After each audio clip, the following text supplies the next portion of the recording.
now I would like to invite J.Ivanovs Swedbank, Head of Corporate Division at Swedbank, on the stage, and he will present his topic, Investments in Sustainable Solutions and Digitalization Benefits for Business. Hello, everyone.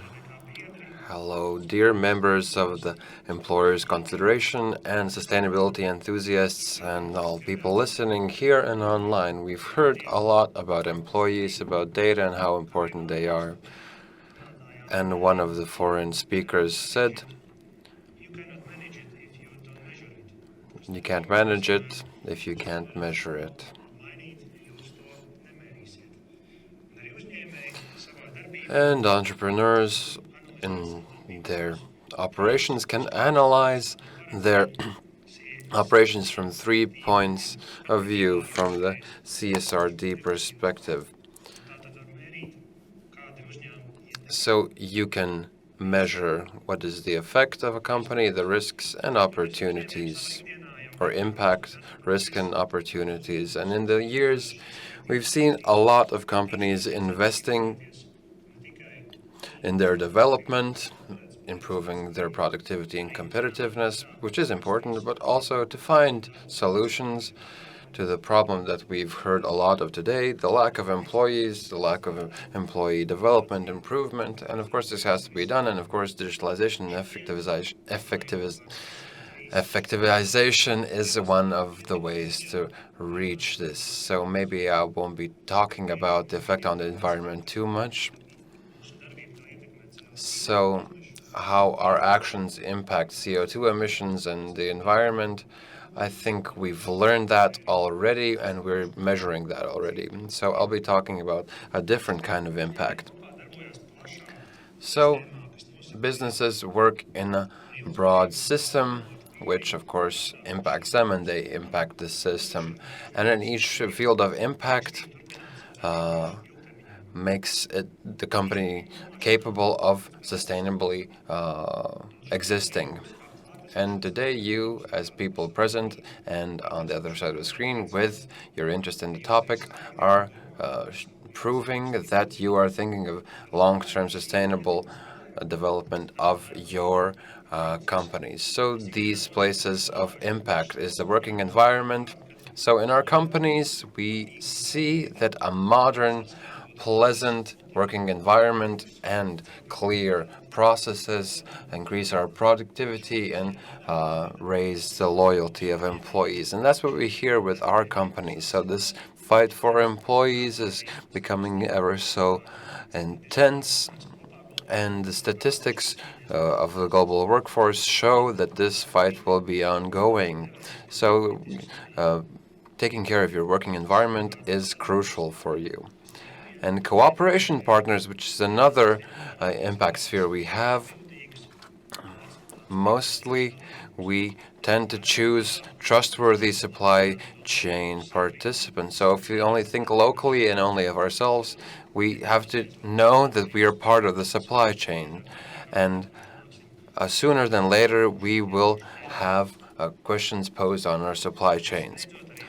And lastly, resources and energy efficiency are things we heard of today. So investments in sustainable solutions like solar panels, wind turbines is not only a question of lowering costs, it's also a part of the price we pay for democracy. So nowadays, renewable energy resources have a much broader array of questions linked to them. Now on risks, is losing competitiveness. So this ostrich syndrome, when it comes to sustainability questions, will not help you. So big companies already next year have to start to make calculations and report their impact. And to calculate their impact on the environment, they will come to you, the SMEs, and ask your data. So I think that you, who are not larger companies but small and medium enterprises, have to think of ways to invest, to think of data and about employees, so you can't underestimate their significance. So reputation risks. There are internal and external ones. So on external reputation risks, you have to keep in mind environmental activists and your clients. So environmental activists will sooner or later get to your products and services and turn your attention to the things you're doing wrong.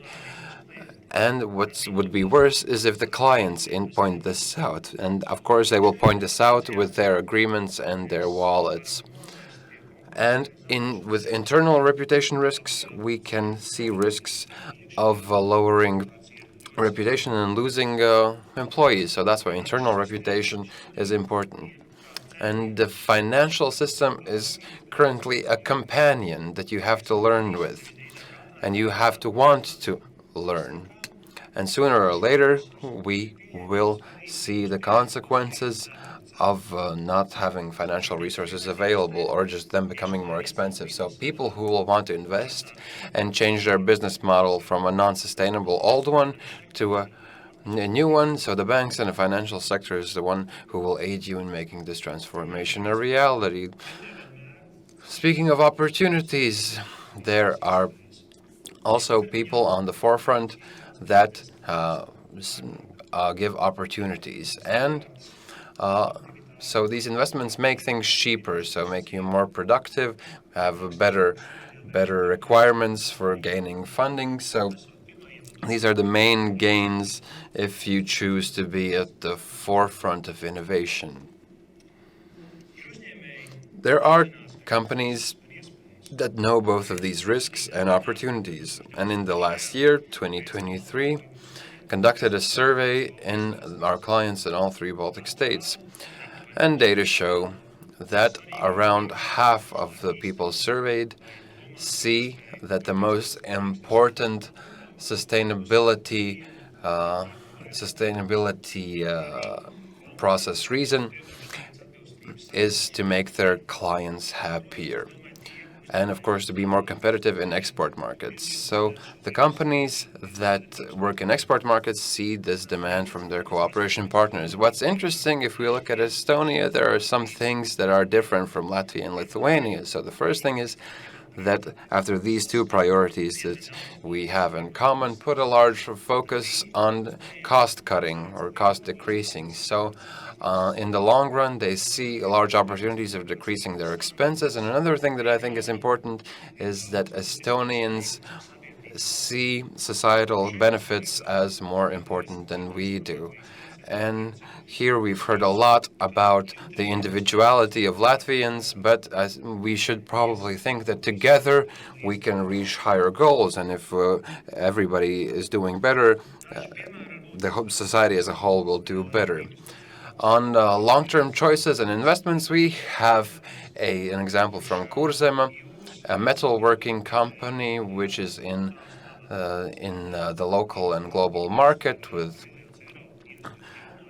investments of millions of euros in more efficient hardware, which helps them decrease their energy bills and helps them create new products for new clients.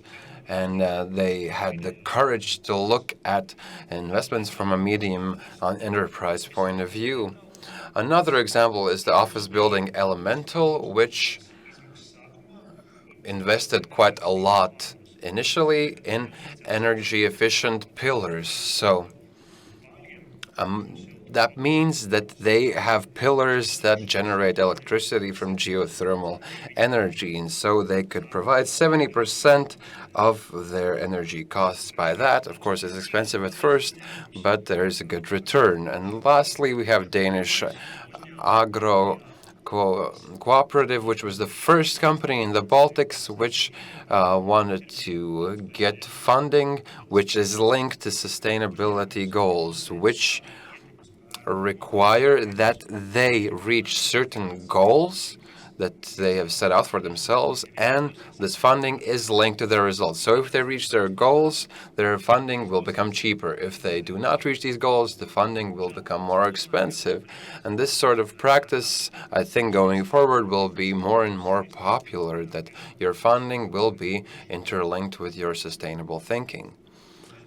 And lastly, I think that the Latvian Employers Confederation has always been associated with the long-term thinking pertaining to decisions made by the government and members of the Confederation. So I would like to invite you as entrepreneurs to realize and be aware that being sustainable, you will be more competitive with investing in digitalization and innovations.